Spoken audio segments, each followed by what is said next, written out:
Hi, everyone. Welcome to True Disabled Story. My name is Nico, and I use he, him pronouns. I'm a white man with blonde hair, large blue and brown spectacles, a black headset around my head. I'm wearing a light purple button-up dress shirt underneath a light brown cardigan. I'm seated against an office wall. Like roughly 25% of Americans, 20% of the global population, and the full 17% of Philadelphians, I'm disabled. And whether we look locally, nationally, or globally, disabled communities are full of dynamic, diverse, and frankly delightful people with their own stories to tell. All we have to do is listen. Now, I've been disabled my entire life. I was born this way and I've never known differently. So I've naturally always been curious about other people's diagnostic stories. Today, I'm lucky to be joined by my friend Reena, and I'm eager to hear what her diagnostic journey has been like. Hi, Reena, how are you doing? Hi, Nico. I'm doing great. Thank you very much for having me here. Of Um, so, course, Maybe do you want me to introduce please myself do. or? We'll love that. Okay. So my name is Reena. I'm a brown South Asian person, black curly hair, wearing a pink top. My pronouns are she, her, and I'm from Singapore, which is a tiny island nation in Southeast Asia. Fantastic. Thank you, Reena. So tell me, what was your path to diagnosis like? Was this like a total surprise for you? Or was this something maybe you were actively pursuing? Paint the picture for Um, us. okay, so I have CPTSD, which is complex post-traumatic stress disorder and dyslexia. So in Singapore, it's a bit complicated because a lot of disabilities are not recognized. So in my country, CPTSD is not recognized and neither is dyslexia. And when I was growing up, so you have to bear in mind this is an Asian society where there is a lot of emphasis on intelligence, academic excellence. So I had a lot of trouble because back then people didn't understand what learning disabilities was, what dyslexia was. I struggled a lot with copying things down, spelling, and my books would get thrown out of the classroom. It was pretty bad. Yes, it was pretty bad. There was a lot of labeling as well. If you couldn't do something, sorry, this is a bit triggering. They would just use terms like, "Oh, you're stupid," or "You're a fool," and that was what I grew up with. But I would still say that my dyslexia, it was difficult because I found it difficult to adapt in school. And back then they didn't tell me I had dyslexia. I didn't know. I only found out years later when I myself was, surprisingly, I became a teacher for children with learning disabilities. And then I would keep telling the parents with kids with dyslexia, hey, I don't think it's so bad because I've gone through the same thing. And then he started making me think, that's a bit strange. Maybe I need to look into this a little bit. So that's when I realized, and my God, I was already what, in my 30s when I finally realized that, oh, there is a term, yeah, I am dyslexic. This is what it is. The CPTSD was fairly different because I always struggled with my mental health, except that it was misdiagnosed. Initially, because again, bearing in mind, Singapore is still catching up. We are very developed in many other ways, but when it comes to mental health and all that, no. So it was depression, then it was anxiety. It was only much later, and yes, it was in my 30s that I finally got the correct term. Yes, it's CPTSD. That's what it is. Then I could get the help that I need. So yeah, that's my path. Thank you. It really sounds like this very involved story, right? And we can almost immediately tell what impact this diagnosis has had or lack of diagnosis rather in your childhood. Man, I can't tell you uh uh how wild that sounds to me, right? Like just how savage that must be to be a professional adult, be a teacher, right? And to tell this little kid who has no idea what's going on that they're stupid, that they're foolish, that Yeah, their textbooks get to go outside the classroom. What? it Oh was my, pretty bad. Yeah, it's like, and I can tell you, as a tutor for children with what we call learning difficulties or disabilities in Singapore, it yeah. has only gotten a little bit better. So now they don't use those terms. But basically, if they feel that you cannot catch up, then you're just ignored. And then there's also a lot of parents who are in denial. So today you can actually get help, but parents don't want that label, don't want to get that help. So yeah, the kids still struggle. So same thing. Wow. So even if the insulting terms are going out of favor, out of popularity, that narrow mindset still exists. Is that accurate to say? Yeah, it still exists. It's like now we are just more politically correct about it. That's all. So it's all Okay. swept under the rug. Yeah. And don't Okay. get me started on mental health. We have taken a giant step backwards recently with some law that has been set down. Basically, the police have a lot of authority and power to arrest anyone which they deem might, be a danger to themselves or to the others if they have mental health issues. Yeah. So it's a bit of a bit. We're still discussing and trying to figure that out. Yeah. Sure.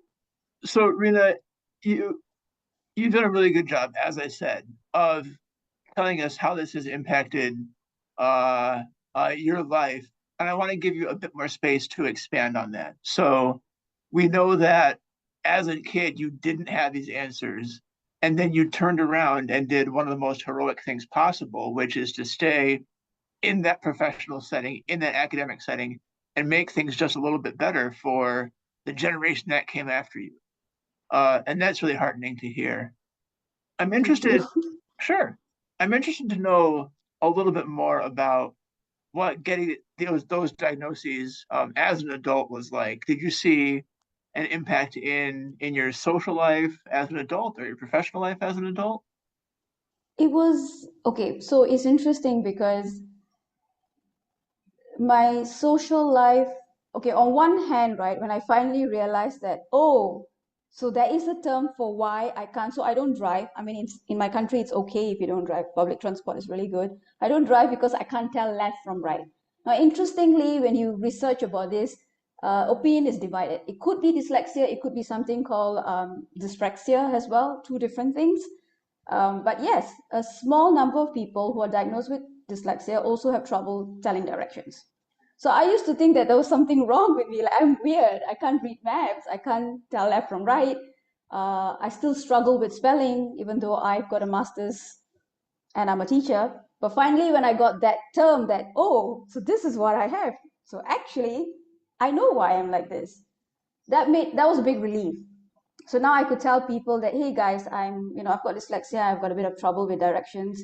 So if you're going to a new place, I need a bit of help. And because they know what I have, it's easier. Before that, I was like, if I say, hey, you're going to this place, could you meet me up here because I'm not so familiar? They'll be like, oh, why don't you just use Google Maps? Or why don't you just. Then I couldn't explain why I couldn't because there was no term for it. So finally, when I knew this is what I had, it was easier. But however, in my professional life, it was a bit different because I was worried that would they want a tutor that has dyslexia, who has dyslexia basically. But I'm lucky to say that I'm teaching at a center now who is the first place that I'm open about it. Like, hey, I've got dyslexia. And that is also because this management is really different. They are very open about getting help, getting therapy, and discussing about children with learning difficulties and how we can help them. So it's a very different environment. So here I feel safe enough to say, yeah, I have this. CPTSD was definitely definitely a relief because when I finally knew what I had, I could get the help I need. Because prior to that, it was more like, okay, I'm getting the help supposedly, but it's not working. I'm still stuck. Yeah. So yeah, so that made a big difference to me now. Yeah, absolutely. I'm really glad that you're in a place now professionally that provides that psychological safety, not only to you, but to, it sounds like, all their students and all their staff as Yeah. well. Based as I am in the US, and coming from a family of teachers as I did, and in a prior life being a high school teacher myself, it's not like that everywhere. Oh, Uh, that's a great coincidence. So you know how it is. Wow, high yeah, school. It's not yeah. easy. So much is demanded of teachers in the US and internationally. And even as more responsibilities are placed on teachers, like less and less benefits or pay or Yeah. compensation are given to teachers, which is a really weird kind of inverse relationship. But getting back on track. So really, you really have had this journey dealing with something that dealing with two conditions that originally neither were well understood, and Yeah. now you're living in a situation where you're seeing some progress on one condition and maybe not as much in In another. the end. Yeah, Yes. and So here yeah, so yeah, sorry, go ahead. and here you are. You and I are both in our 30s. We're kind of getting into that early middle age that I've been warned about. So if you could go back in time, or even if you encountered a student of yours who was dealing with the same stuff, what advice would you give people with the same diagnoses? Okay, so I for the case of dyslexia, I even every year literally I come across students who I know have dyslexia, but as I'm not a therapist, I cannot diagnose. But what I can do is suggest, hey, I think yeah, you might have some learning difficulties. It depends on the age of the child. If it's a teenager, then I can let the child know, hey, I think this is what's going on, so I'm going to go talk to your parent. If it's a child, let's say it was about 8, 9, 10, or 11, I usually try to talk to the parents. The advice I always give is, so now in this place, in this current center that I'm teaching, I feel safe enough to say, it's fine. I also have dyslexia, and look at me, I'm here now. So you don't have to worry that your kid is gonna like, just never progress. And I always, so the funny thing is, right, I realize that some people take this as, oh, okay, that's reassuring, all right. Some not so much. It depends on the voices that are like, okay, I'm just one person saying it's fine. If you have dyslexia, you're still gonna make it. It really depends on who else has been talking to the child, has been talking to the parent. Yeah. Uh, mental health is a lot harder. I'm afraid I have not got much leeway with that because even for this current generation, I believe they're the Gen Zs, right? I thought they would be a little bit more open. They know all the terms, they're aware of it. But then the moment I ask, okay, so if you have some problems, would you talk to your school counselor? No, not a single person would raise their hands. And I say, okay, fine, maybe you don't trust your school counselor. What about, and I will share some hotlines and numbers like, would you call these guys who could do that? Nobody would know. They still wouldn't. But I do make it a point to share, where they can get help, what they can do, because it's, at least I hope that it helps some of them. But yeah. Yeah, absolutely. I mean, it sounds like you're doing all that you can do. As you say, you are just one person, and it depends a lot upon who else is speaking to those kids and the Yeah. environments they're in outside of school. Fantastic. Reena, I really loved hearing your story, and I really feel lucky that you took part in this project. As we close our time together, I want to come to you with a question that I actually ask everybody that I talk to, regardless of project.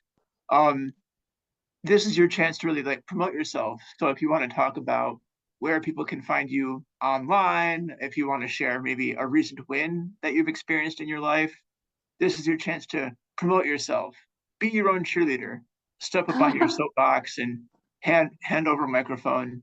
So hit me. Okay, so one thing that I've started doing is I love filmmaking. And in my country, we don't have enough opportunities for people with disabilities. So I teamed up with a few others who have disabilities, and we actually made a feature film. We all put in our resources, I put in the money, and the film is done, and it is now on the last leg of its post-production.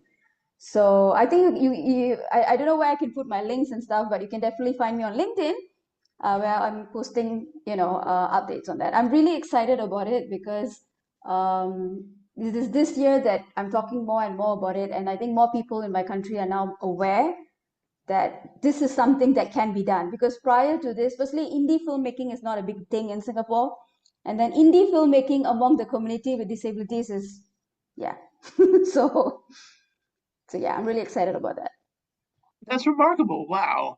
All right, Reena, teacher and filmmaker, thank you so much for your time. I can't wait to Thank see what you. you do next. Thank you very much, Nico. All right, Thank take it you. now. Okay.